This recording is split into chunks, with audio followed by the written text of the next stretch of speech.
Welcome to the latest episode of Fireside Chats, where we get to figure out the mad science behind Mingle Learning Collaborative from the people who created it.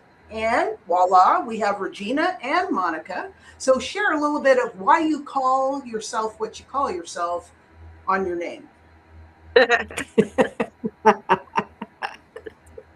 never know with Darcey, honestly.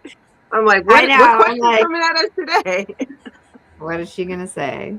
Okay, so I actually was given my name. So my name is Genius Activator. And I was actually given this because there were members in the community, and I was giving people nicknames left and right based on kind of what they do. Like, instead of these like boring, like I'm a business, coach, or I'm a life coach, I started giving them like fun, kooky names. And they were like, oh my gosh, I love that. And then I got to the point where I was like, oh my gosh, I have a boring name. Mine still says business strategist. I don't have a name. And I was like, guys, what should my name be? And they were, at the time, I just finished doing a 24-day symposium where the theme was activate your genius. It sounds like yelling, activate your genius, like all the time. And they were like, you're the Genius Activator. And so that's actually, I was like named the Genius Activator by the community. So that's how I got my name. It says Genius Navigator. I was going to say you actually wrote Genius Navigator on there, but that is a term that you use, but it's not actually your title. You want to talk about what that is? Yeah. So, Genius Navigator. And honestly, at this point, kind of is true. The last couple of days, I've been actually navigating through the Genius. I've been working with AI, kind of like trying to give it information so that it can generate a bunch of different types of content that I needed. And so I've been navigating through what I do when I'm supporting someone who's pulling out of their and activating their genius. And it really is kind of creating a way to navigate, like not only to activate that genius, but then to navigate through that to a point where it's actually usable by other people. And so the Genius Navigator, I don't know why I typed that. It was on my phone, so it was like little. But the Genius Navigator is actually how I help people kind of like go through and find their genius in the things that their past experiences. We all have it. We all have our genius already. Most people don't know they have a system and that they have like a genius system at that until sometimes until they meet me. And I'm like, that's a brilliant system. Did you know you have a genius system there? And they're like, no, this is just how I operate. And it's like, yeah, but like your way of operating is different than the way that I operate, right? And being able to look at it from a different perspective. Like my same problem from somebody else's perspective can sometimes be exactly the thing that's necessary for me to be able to get over the hump. And so if we're sharing our genius on a regular basis and we're sharing our point of view and our perspective of how we solve problems, it actually makes everybody around us better and gives us all different perspectives of even our own work and how we navigate our own genius. Wow, a lot of thought that went behind your oopsie and how you were named. So. Whoops. Genius just fell out of my face. All right, Regina. So mine was given to me also by the community, actually by Monica to begin with, and then refined through the community. So at some point, I became the soul rhythm activator also. And then it was refined of like, actually what you do isn't necessarily isn't necessarily activating people like Monica will like jokingly talk about all the time. She's like, you get the foot in the ass and the rub on the back. They're like, but you amplify what is happening. So like I amplify the rhythm of what's going on. And people come to me often. They're like, this is what's happening in my life. Can you help me understand why this is happening right now? And I'm like, yeah, because boop, boop, boop, boop, boop, boop. Like, and I can like immediately see the thread. Also, I don't even need the whole thread. Whatever's happening when you come into space with me, I'm basically just like a human amplifier. So you show up if things are like fan freaking tastic, that gets amplified. If things are challenging, you're going to get that amplified too. Buyer beware. Good to know. Good to know. Annie, share how you became Heirloom Concerts. It's such a interesting way it happened. Actually, I have been teaching and I've been singing and playing music for 33 years, and I started teaching about 10 years ago. And I started getting very serious about building my teaching business about 10 years ago. I was teaching before that, but so um, my school, right? I teach in my home, so like this is my school. We do events twice a year. We play at Summerfest, which is, the world's largest music festival, which is right here in Milwaukee, Wisconsin. And so they invite schools in the Milwaukee area to perform at Summerfest, and then we do another event at a place called Oak Brewing Company in the winter. So we've got our Summerfest, and then we've got our winter show. And I was having a conversation with a friend of mine, and she's like, these events that you put together with your school, you should do that for other groups too. In fact, I think you should do it for like families, for like grandma's 90th birthday party, or, any milestone event that's happening in the family. So that's what I did. I have created a platform or an opportunity where a family, if they want to have a really, really, really special way of celebrating something coming up within their family, they could do something called an heirloom concert. And what happens is I get together with a family and we decide what are the songs that we're going to do, who's going to sing what songs, and we just put the whole show together. And we've got some families, have musicians in them. I don't know if you know this, but Regina plays flute and clarinet, right? You didn't want me to say anything. Oh my God. No, it's I'm just sorry. funny. I'm like, it's been a long time since I've played those instruments, but yes, those are accurate. So we encourage the family members that play an instrument to also participate by playing their instrument. And, if somebody feels like, I don't feel like I'm such a great singer, that's part of what we do to prepare for this heirloom concert is the voice lessons. Maybe the guitar player needs to do some guitar lessons to learn the specific songs that they want to play. Piano, I also teach piano, and it's myself and my partner. He is a guitar teacher. He teaches bass as well. Actually, he used to be in a very famous metal band called Manowar. So David Schenkel is my partner, and he will do guitar lessons and bass lessons for people that are interested in learning how to play the certain songs that they want to do for the heirloom concert. So, and it doesn't have to be a special event. It could be like a holiday gift that you want to give to your family. So say, you don't know what to give to your family because, you've already everybody already kind of can buy whatever they want. And some families do like really cool experiences, like a vacation or, so this is kind of like one of those family experiences that you could do for your family. So like, if you don't really have a specific, like grandma's 90th birthday is not coming up like this year, you could do. You just attended, 80, what was the birthday you just attended? Oh yeah, 85. 85, yesterday. Wow, Yeah, this past weekend. Yeah. That's so funny. My mother-in-law's birthday. That's so funny. Did you guys do a concert for her? We didn't. We did sing happy birthday, but it was definitely not on key. We probably could have used your guidance. I'm sure. I think it's such a cool idea. You're actually working you're in the works with doing this for a wedding right now, aren't you? I am.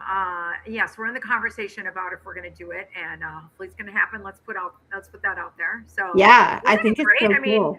So like at the beginning of the wedding reception is this little heirloom concert put on by the family. And it's so fun because we're documenting the whole process. We document like song selection. We document rehearsals. We create a video so that at the end of the video, there's the bloopers on the end of the video. I love that. I'm so excited about these projects. Such a cool idea. It's like a little time capsule for the family. I love it. Very experiential. What a great memory. What a great gift. Mm-hmm. That's brilliant. So cool. So mine is somatic healing weaver, and I liken myself to a spider. So as I'm weaving, depending on who's in front of me, weaving different modalities together for a healing effect is why I call myself somatic, and somatic obviously within the body. So we start off with massage typically and then move out from there. So I'm going to roll over to something that I've been really anxious to do. So we're going to do the 1 minute museum. So you have to find something around you that you can speak on for a minute that calls your attention. I'm not going to say is unusual because whatever you have. And you have to speak on it for a minute.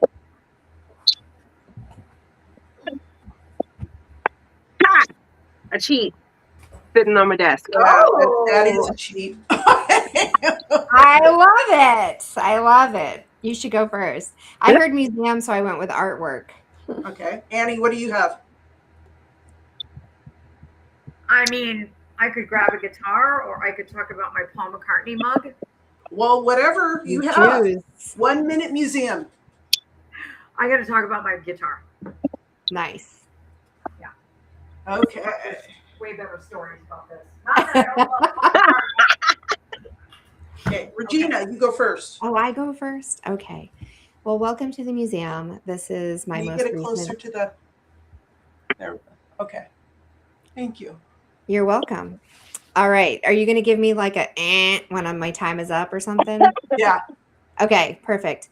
So welcome to the museum. Here is my latest Zen Tangle. If you don't know what a Zen Tangle is, it's essentially a practice where you, it's like a meditative art practice where you basically just divide a paper, a small paper like this. It's usually about 3 by 3 inches into sections. And then it's called Zen because you're really just kind of like meditative in it. So it's usually filled with patterns. And for me, cool. I love this basket weave pattern. That's when I often do. Spirals are pretty much a like signature one for me. I also really I like drawing sun rays a lot. That's a theme you'll often see for me. So this one I did on the couch the other night. I was just kind of chilling out with my cat and drawing this while I was watching TV. So that looks like a coaster. It does look like a coaster. It's about the shape of a coaster. It could be. All right. Okay. There we go. Annie. Okay. Let me tell you about this guitar here. So here's my guitar that has seen, probably 1,000 gigs. So I like to kind of show off how beat up it is because as you can see, there is a massive wear mark right here. And if you get really close, you can see how worn this side of the sound hole is compared to this side because of all the strumming. And that, thank goodness for this pick guard here, because if not for the pick guard, this area would look a lot worse than this area. I don't know if you guys have seen Willie Nelson's guitar, but it's got like gnarly, it's like 10 times worse than mine. So my hope is that my guitar will be just as worn as Willie's someday. But this is not because I just, scraped the thing off. It's because of all the gigs that I've had, which this guitar has easily seen well over 1,000 gigs. Beep. It's fun. That's exciting. All right. I love Very it. nice. What a great story. All right, Monica. Okay, so I would like to share my story of the foreplay for my day. So many of you have known or have heard me say that I have a 2-hour morning practice where I have foreplay for my day. But this foreplay for my day has taken a turn because I flew up to Seattle to be at Darcey's Immersive. And during the sound healing session, I had an aha. And it was in the first 30 seconds of the sound healing. So then I had to like sit there kind of in agony and not like disrupt like laying there with excitement because I was like, oh my gosh, I figured it out. So I have been working with the Charting Your Course notebook and looking at all of my touchstones and working through that. And this aha came out that I need to help people exercise your demons. Now, most of the time when people think about their demons, they say exercise your demons, meaning get rid of them. And I say, no, friend. They are actually your homies and they're telling you good information. You need to put them fuckers to work. So you need to actually exercise your demons. And that was the aha that kind of got even formulated even further. And so now I have all these lovely little friends, my little demons. So this is paralysis by analysis. And we have here imposter syndrome. And I'm getting them all ready. Oh, wait, Mr. Perfection. You see the little perfect hair there? His little coiffed hair. And stagnation is a little stuck, trying to jump, but can't really get off the ground. And so all of these little friends and I are working on a workout program that will help you exercise your demons. So you're going to put these guys to work. Yay. This is a fun exercise. I like this. Are you going to do this too, Darcey? Yes, I am. Excellent. Although you had all sorts of time to prepare. Cheater. Want to be host? I'll gladly hand it off to you. I hear it. This is mine. Ooh. So Mike and I went to a sipping. Oh, someone has to time me. Hold on. I got you. And we were, the image was this really cute image of a flip-flop, half ocean, half beach. And being the rebel I am, I decided to do my own thing. So this is my ocean, but this is Mother Earth's hand coming out to reach out onto the sand and just say, hey, I'm here. Hello. So this is what I did. And then I put my version of palm trees. Granted, the leaves are not palm tree-ish. I'm just glad that there's paint on there. So, yes. And we have to have the representation of 3 for the Trinity. So we have 3 coconuts on the ground. Do I know if coconuts come from palm trees? I have no idea, but we have coconuts. So, and then the sun is filtered by some clouds, and what you don't see are invisible birds. So the birds are invisible. One day they will show, but this is my 1-minute museum piece. Perfect timing. Invisible birds. Invisible birds. Okay. Oh, this is hilarious. Sounds like a song lyric. It does. I don't know. Like we've got a couple people following along. We've got some people on YouTube, some people on Facebook. Hello. Say hi in the chat. Hello. No one is saying anything that I can see. Doreen said hi. I know Doreen's there. She said hello. Let's see if anybody else is coming in to say hi. I think we might have Ross on here. Say hi if you're here. Yes. All right, Darcey, go ahead. So we're going to roll into collections and curiosities. Ooh. I like we're getting like segments now in this show. This is fun. We're getting more sophisticated. Well, Annie came in earlier and she's like, so what exactly is the Fireside Chat? And I was like, it's like being on a talk show. Just like prepare to be like on a like if you're going on like Jimmy Fallon or something. Okay. I'm likened to Jimmy Fallon. There you go. Right. I feel like I'm on Jimmy Fallon. I do. I need his entourage. What is something that y'all collect? Squished pennies. Wow. Like you run it through a machine? Yeah. Okay. I have a whole box of them. What are you going to do now that they don't make pennies anymore? I don't know, but so there's a story with it because I actually prefer, like, when I've traveled a lot, and so a lot of people have travel souvenirs that they get, shot glasses and such things, right? But I was Magnet. like, she does magnets, right? And I was like, but I used to travel for work for years, and I was gone all the time, so I was like, this isn't really a sustainable thing. So, and I never really was like collecting a bunch of stuff. So my big thing is I would always get jewelry in different places. So whenever I would travel to a new city, I'd get like a pair of earrings or a ring or something that would like be my souvenir from that place. And that was my thing that I would do.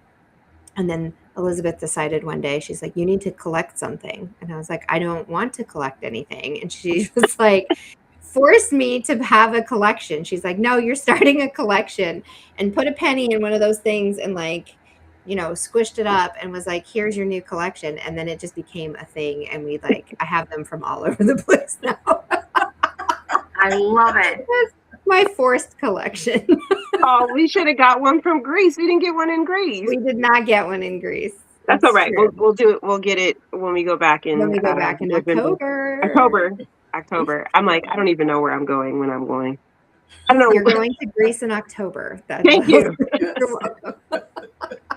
And it's a thing. There's tickets. There's a website. So anybody who is watching, interested in going to Greece along with us, I say with us, I won't be able to go, but I will be the spirit in your all suitcases, along with my invisible birds. And I love it. Invisible birds. Oh my gosh. We need to do a photo shoot of like the sky and be like, look, it's Darcey as an invisible bird. You know how she's always talking about, she's like hawk energy. It's like, you don't see the hawk right there. That's hilarious. We should totally do that photo shoot when we get to Greece. that would be I gotta grab this link. Actually, I didn't know about the Greece trip. Yeah. Oh, well, yeah. now you know. All right. Now Okay. you know. All right. Okay. I just put it on the ticker. So if you want to follow along, join us in Greece. It's going to be amazing. Yes. Yeah.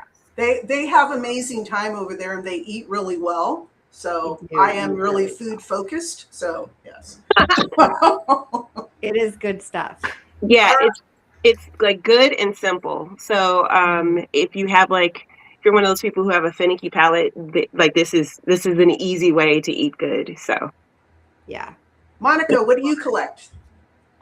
So mostly Post-its. If anybody knows me, I have Post-its and markers, office supplies. Honestly, that is the one place that my husband can't trust me with a credit card or with it's like, if you have a credit card in an Office Max with you, you should not be trusted. I should not be trusted in an office supply store. So I have a lot of those. I also have a lot of shoes. Like I like really pretty, interesting artwork for my feet, although my feet don't like them anymore. And when we travel, my family has one rule. So we don't do souvenirs. They don't want a t-shirt. They don't want a hat. They don't want some doodad, whatnot, or anything. They just have to come back with a magnet and stories and pictures. And so if you have a magnet, stories, and pictures, you've been there. And that's all that is expected when I come home from any trip is a magnet, and especially if we go somewhere new. There's a few places, like I'm here in Ohio today, and we come here often, so no new magnet will be coming from this experience. However, for the retreat for the family reunion that we just finished going to, they gave us a magnet. I was like, they knew. So that'll go on the refrigerator. You have to make your demons into magnets. It is coming. Oh, that's brilliant. Coming soon.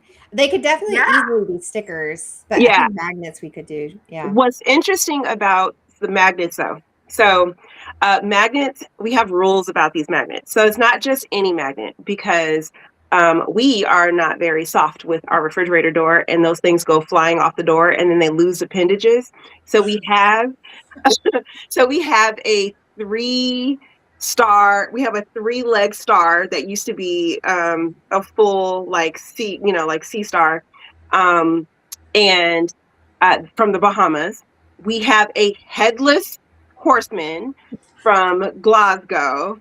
Uh, we have a stack of magnets that are in like the magnet graveyard, where the magnet fell off the back of it, and so now it's just the thing that used to be a magnet that's in the repair.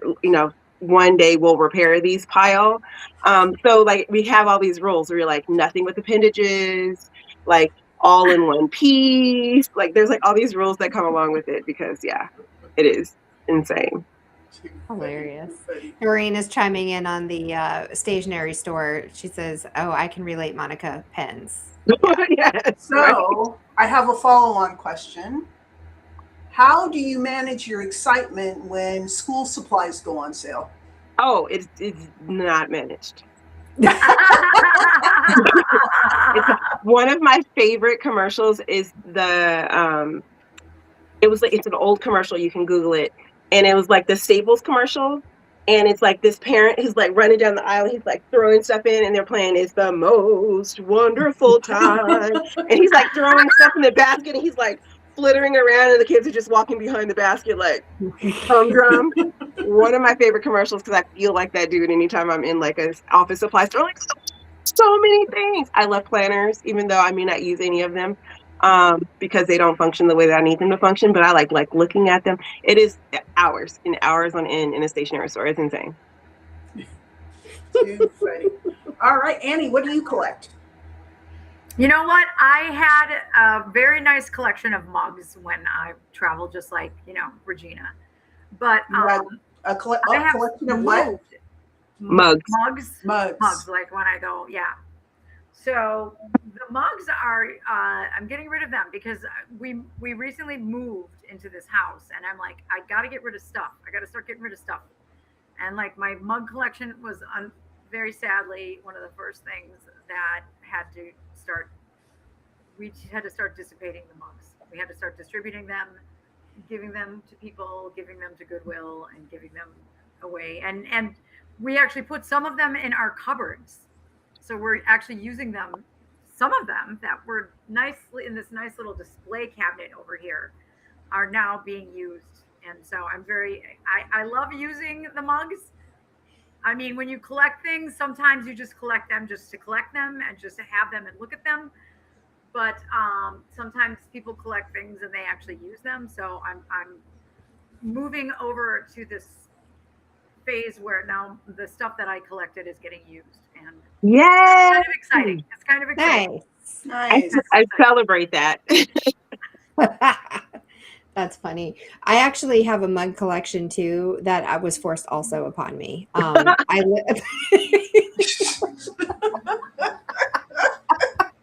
My sister decided, apparently everybody thinks in my life thinks I need to collect things. And I'm like, I don't, the only thing I really want to truly collect is art supplies and jewelry. But like it actually is really fun. Like, so there's this artist in North Carolina, a ceramicist, and they make these really cute, like, I think they're called Ugg Chugs. And so they have these fun, like, eyeballs and teeth and like all sorts of things. And so I have like 25 of these things because she started giving them to me. She gave me one for Christmas one year, and I was like, oh, this is so fun. It's so funny. And so then I got another one, and they come with little stories. Like they have a story about the guy or the character. And then she was giving me one and Elizabeth one for several years. And then it was like, this is a lot. We're collecting, like, we have so many of these mugs, and they're like, you don't stack them.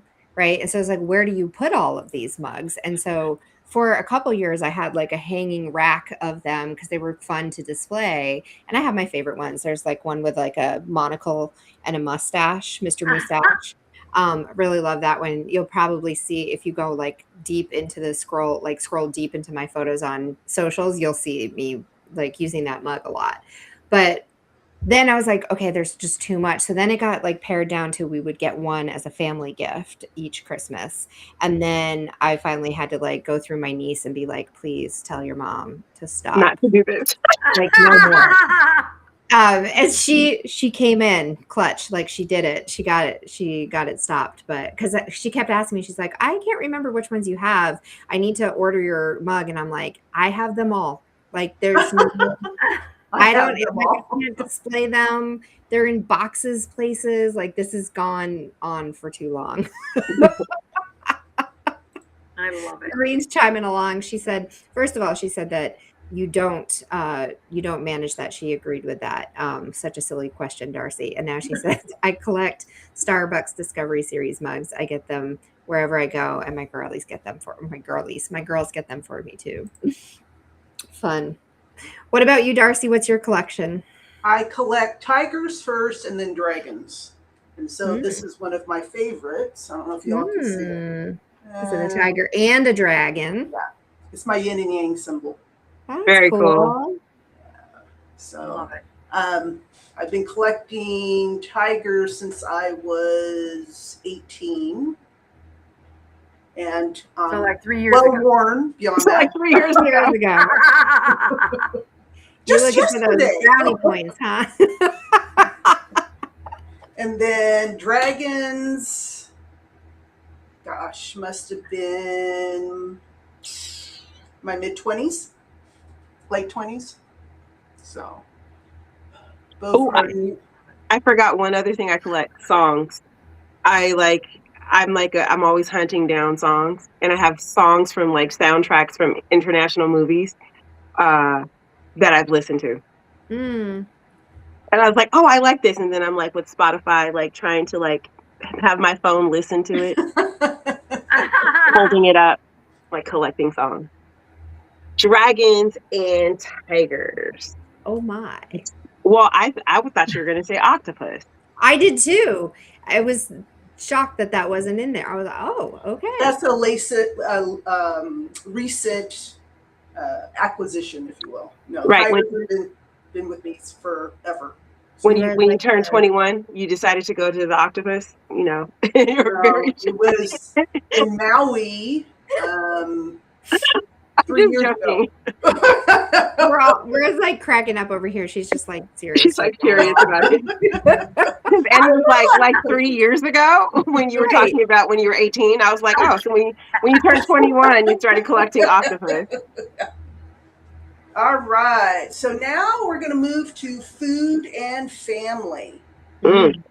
What is the one dish that your family makes always at the holidays? Which holidays? That you may or may not like. Well, let's go with Thanksgiving. Green bean casserole, of course. Is that a yes or a no? Yes. Do you like it or no?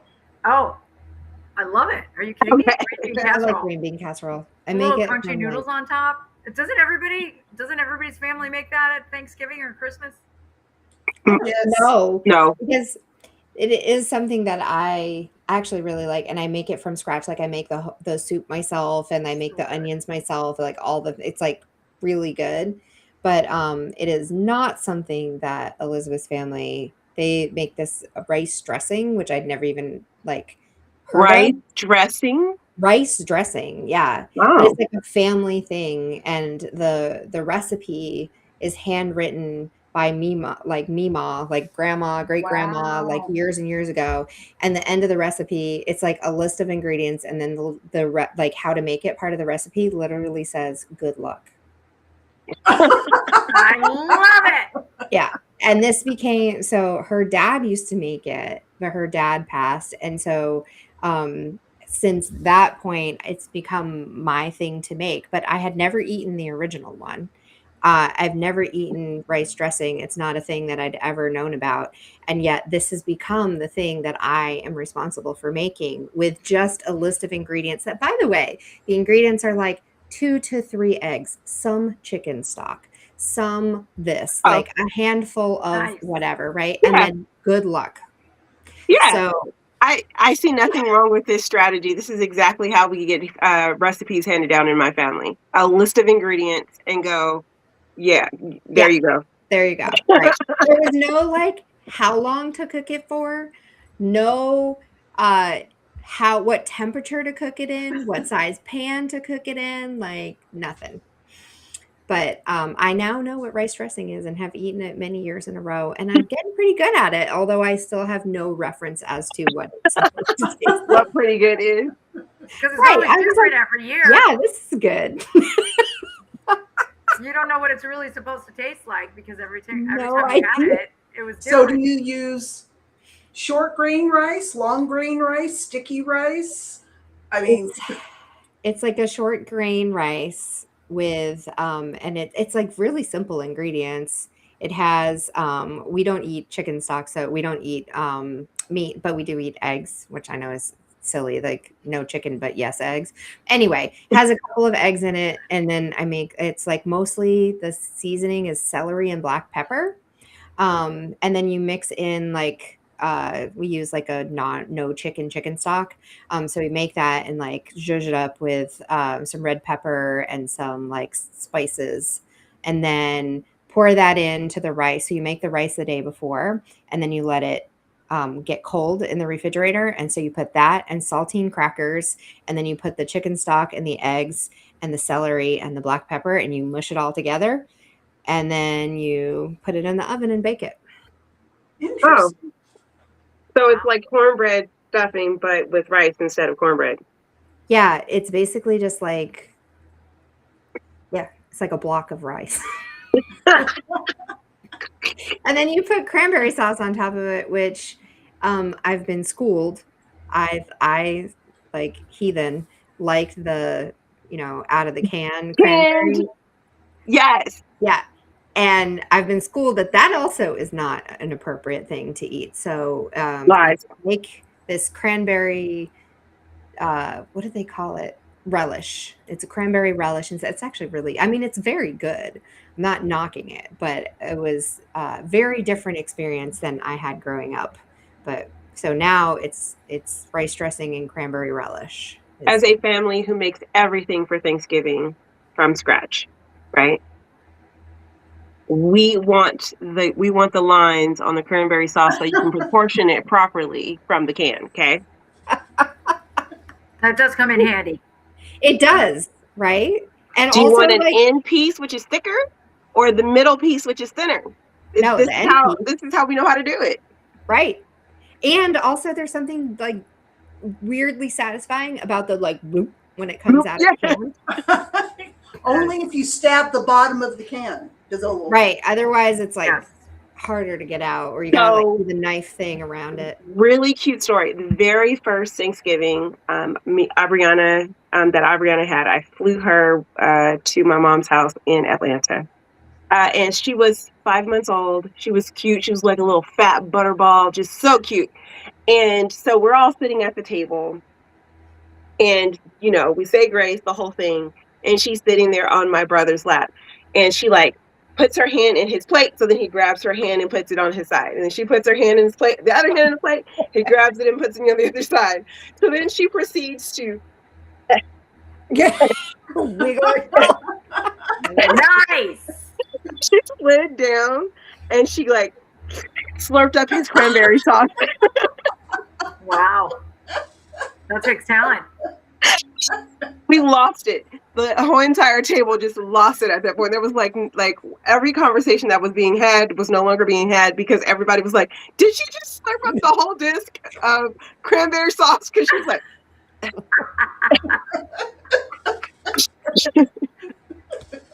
It's hilarious. Oh my my God. I love it. That's so funny. Oh my God. Doreen said she says, you can both eat with my mom and her canned cranberry sauce. That sounds a little salty, Doreen. People have very strong feelings about this. Like, I'm like an either or. They're both and yes, let's do it. But hilarious how strong opinions are about the cranberry sauce. Yeah, we make a full Thanksgiving every year for 3 people. So big old turkey. Of course. A big giant pan of macaroni and cheese that will not make it through the weekend. We do Brussels sprouts instead of green bean casseroles or greens, even though I was raised on greens, but like Brussels sprouts is what my family likes, so that's what we do. And candied yams.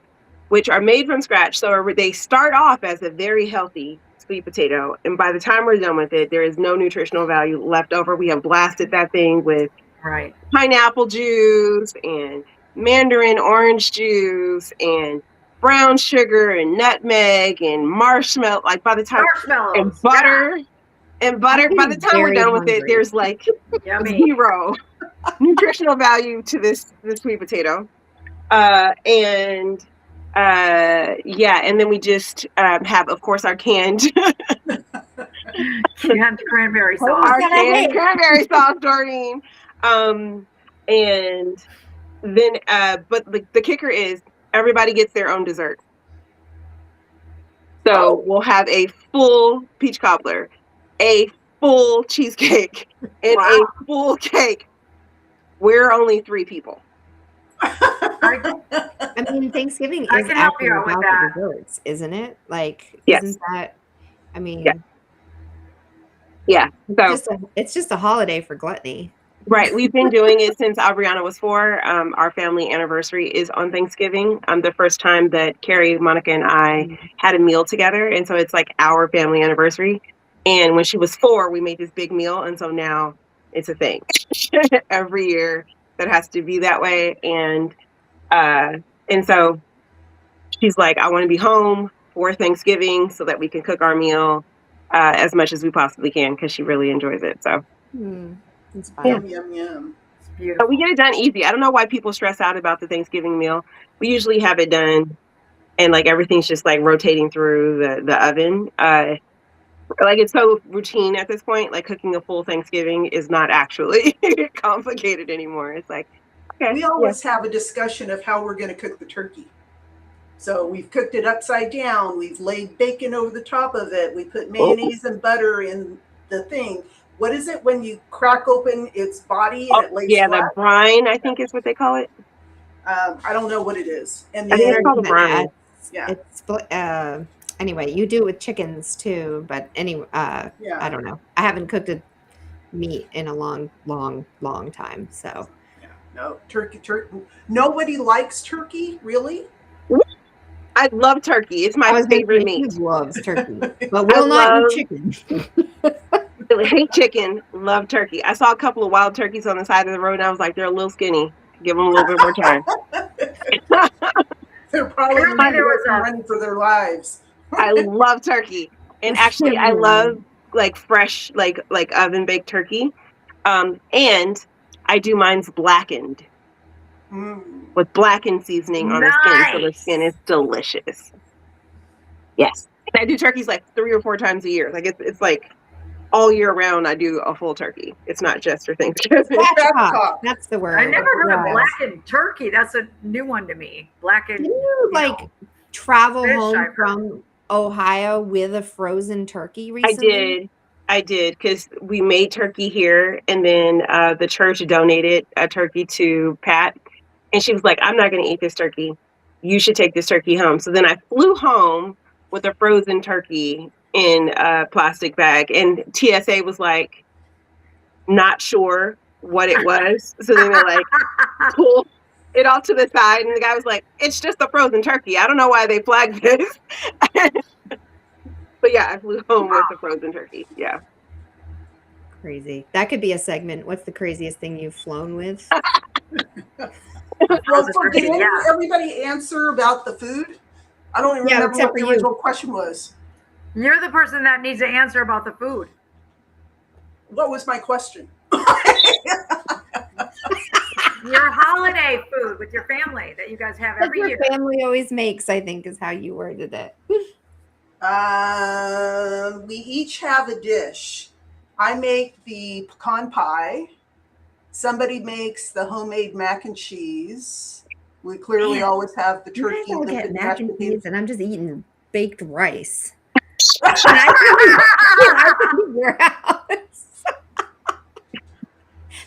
sounds good. Yeah, well, with little bits of jalapeno in it, it's so good. Yes. Oh, yes. Darcey. Yes. Turn it up. So good. Yes. I've made a vegan mac and cheese before that because I felt bad for one of my friends who, like, we make like serious mac and cheese and it's like oozy and gooey and like yummy. And I was like, I will make you a vegan mac and cheese. And she was like, actually, this tastes like the real thing. So I will Very make good. some. I will make some What do for you you. use to substitute for the cheese? So they have vegan cheese, right? But the trick is the sauce. Vegan cheese is not And good, the sauce is actually made with olive oil and almonds and garlic, right? And you like Oh. make that into a cream, and then you put the vegan cheese on the inside, and then you Mhm. layer the vegan cheese over the top, and then you like melt it, and it tastes delicious. We make a Wow. vegan mac and cheese here with tofu as the sauce, which sounds gross, but it's actually cashew and tofu, and like you got to use nuts. Yeah, The nuts the nuts are definitely important. help it. But most vegan cheese is made with nuts anyway, so Mm-hmm. yeah. But vegan cheese from the store is very hit or miss, and most of it is grossness. So Yeah, we you get have the to kind. do, I got the kind that melts. yeah, cow. And then yeah, so that it would actually have the effect that we were looking for. So it was good. And she was like, "This is amazing, actually. Thank you so much for making this for her." Because I was like, "Turkey's the main dish, so Yeah, you gotta have something. I got to Don't make sure get you no have something turkey. special." Not good. Not good. Not So from your family, now we're going to the family, but it's still going to be about food because that's just who I am. Family lineage, do you all have a good luck food for any reason? so it's not my family, but my partner grew up in the South, and so it was like beans and greens as good luck food for the new year. So we do actually, we still do that, but we do make it a vegan version of it. So there's no like ham hock or whatever you put in the greens, but so I've gotten pretty good at making that too. I use a lot of ginger. Yeah, no. I was like, I just saw you go, no. No, because I think black eyed peas is the thing that black people don't do, but I don't like black eyed peas, so no, thank you.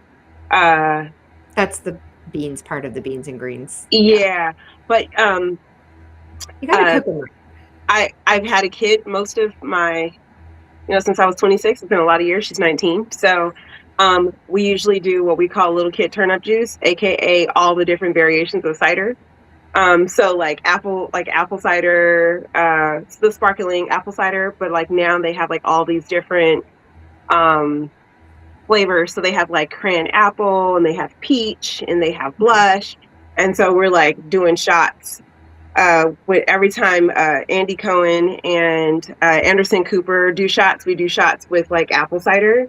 And we never make it. I don't know how they're doing that with real alcohol. That is a lot of shots. What are you talking about? Every So time we're I like, a lot of shots. So we do those with apple cider, and it's super fun and super cute. But it's little kid turnip juice, Little kid turnip juice. Interesting. Annie, what about you? So the question was like from your family. Like a good luck meal. For whatever. Oh, good luck meal. I have to be honest with you. I'm very sad that I think a lot of the Polish traditional stuff that my mom did, she was the youngest of 13. She was the youngest. So I think the family used to speak Polish, but then, my mom being the youngest, I think, everything just kind of got less and less and less. Mm-hmm. And it's possible that my oldest siblings did have some exposure to that too, but I'm the second youngest of 6. So like everything kind of went away. So I don't know. I feel like I might have missed out on some of that fun stuff. Doreen said her cousin's mother-in-law eats lentils on New Year's Eve. That's an Italian tradition. Oh. Interesting. No, thank you. I don't know. It's a good source of protein. I think we did have there are a lot of like traditional, like there's a lot of like German foods that we would eat growing up that were really good, but I don't know that a good luck. Like I'm trying to think of my own family, although somehow I'm remembering the purple cabbage, like the sweet and sour cabbage somehow I think was potentially associated with that, but it's been like so many years. Like that was when I was like little, but not necessarily something that my siblings and I have been very good at carrying on. So interesting. Yeah. What about you, Darcey? I have a mixed heritage. One is very Caucasian, very West Virginia. So it's the pork roast, the black eyed peas, fried okra, which I love. I love fried okra. It's good. I love. It Yeah, depends on who cooked it. I do a damn fine That's job true. cooking Yeah. it. And then the Japanese side is the umani, which is a dish that I've talked about before. My daughter-in-law calls it chicken soup. It can be made without chickens, but yeah. So shiitake mushrooms, bamboo shoots, daikon, which is the pickled radish. So, and of course, shoyu, soy sauce, and then you let the mushrooms soften overnight, and then you use the juice from the mushrooms into the soup as well. So it's really good, and it lasts forever. So because I don't know how to make a small portion, so luckily I just hand it out to my sisters. And That's why it's good luck, because everybody makes this stuff in big batches of quantity. Like, lucky for us, we don't have to cook for 3 days. Yeah, Darcey made some soup, some vegetables. Love it. All right, we're coming down to the last 9 minutes of the episode. Is there anything you all want to share that is a burning desire about anything that we shared today, or something off the wall? Well, I just want to say, by the way, if you're listening to this live and you want to keep this conversation going, you can join us in the Learning Annex at Mingle to kind of continue to have these fun conversations. This is a lot like a Mingle and Chat. And it really is kind of us getting to know each other. Someone will ask a question, and then we'll all get a chance to hang out with each other and get to know each other, because networking has turned crazy, right? You go to these networking experiences and everyone's trying to give you an elevator pitch and no one's really trying to get to know you. But here's the thing. Here at Mingle, it's really about the whole person. Yes, we all have businesses. And also, we only do business with people we like. So spending time to get to know each other and like each other and figure out how we're working together is a great way for you to network. So if you're interested, we do this same kind of thing Tuesdays, Wednesdays, and Thursdays. You can go to minglecollaborative.com/mingle-chat, mingle-chat, or use the QR code that's on the QR code on the screen. I was like, the words aren't coming out of my mouth. Or you can go to minglecollaborative.com and you can find it there. And join us for any of these Mingle and Chats. If you enjoyed this time watching us kind of sit around and shoot the shit, come and join us in the office to do that. We do this 3 days a week. And also like all the time. This is just who we are. Like, so if you like this craziness, all this shenanigans, you can get this all the time.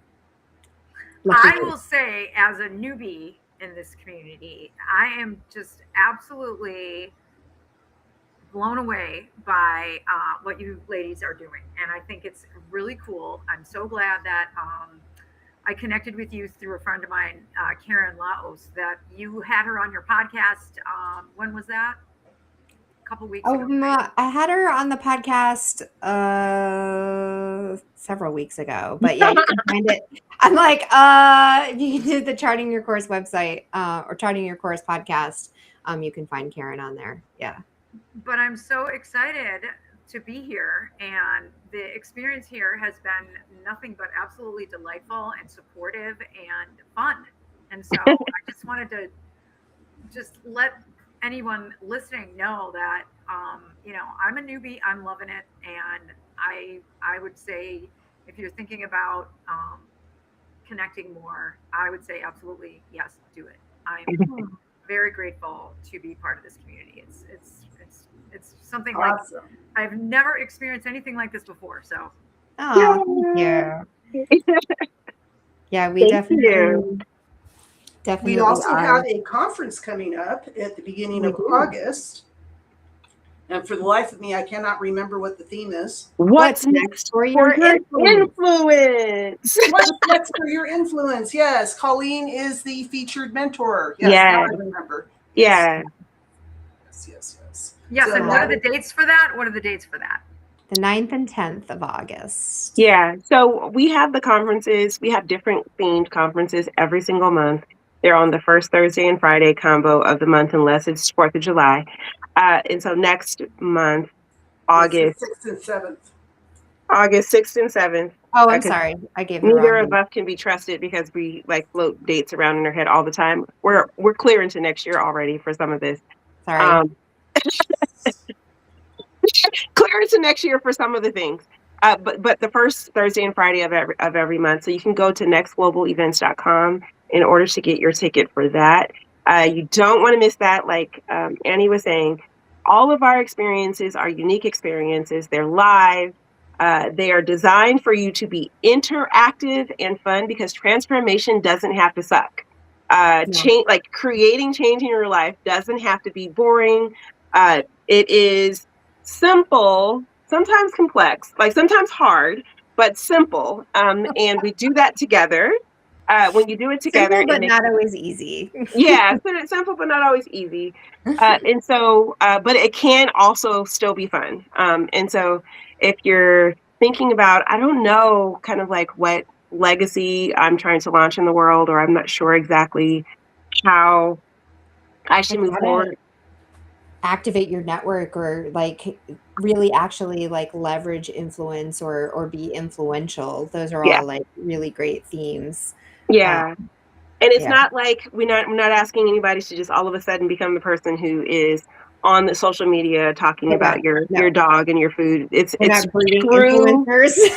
True influence, where the people around you see you as the go-to person and want to come to you for support and help. And this is a great way for you to figure out what of the 6 key components of your network are necessary in order to make that happen. So definitely join us. And you definitely want to learn from Colleen Struby. She is a bona fide badass in connecting, and her title is Follow-Up Fortune Finder. And so you definitely want to kind of hear from her and learn from her system. And we have a very cool presentation that we're pulling together for that. I'm excited about it. I bet it's going to be really good. It's going to be so much fun. Genius activated. Yes. Annie, you were one of the guest speakers on our last conference and got to experience one of the conferences. What are your thoughts on it? What did you think? Oh, I thought it was incredible. Just really cool the way that, the way that you pull people together, and it's such a collaborative experience. I love it. Yeah. Nice. Yeah, it definitely is a collaborative experience. I think that's a really great way of describing it. It's definitely not a bunch of talking heads just like talking at you for 2 days. And it is really interactive. So I've been doing some speaker spotlights. You're about to see some more of those coming up. So keep an eye out on this channel. You'll see more of them. So I've got a couple of them coming up with the speakers for that. And also there's some other ones out there there's one out there with different speakers from the last one as well. So definitely check them out because there's a lot of really cool people with some amazing stuff that they're doing that you can learn so much from. Yeah. Oh, and save the date for, I think it's September 24th. We are headed to Maryland to do an immersive experience, Influence and Wealth. So we're taking the party that we're starting in August, rolling it all the way out into September. So you definitely want to be a part of that experience as well. So mark your calendars, learn more about it, get on minglecollaborative.com and just poke buttons and find us. Buttons. Poke buttons and find us. I love it. Yes. All right. Thank you, everybody, for being here, and for our audience for watching on live and hopefully on replay as well. We will be back in 2 weeks on August 4th, I believe. Yes, August 4th, 3 p.m. PST. We will be here live. Thank you. Thank you.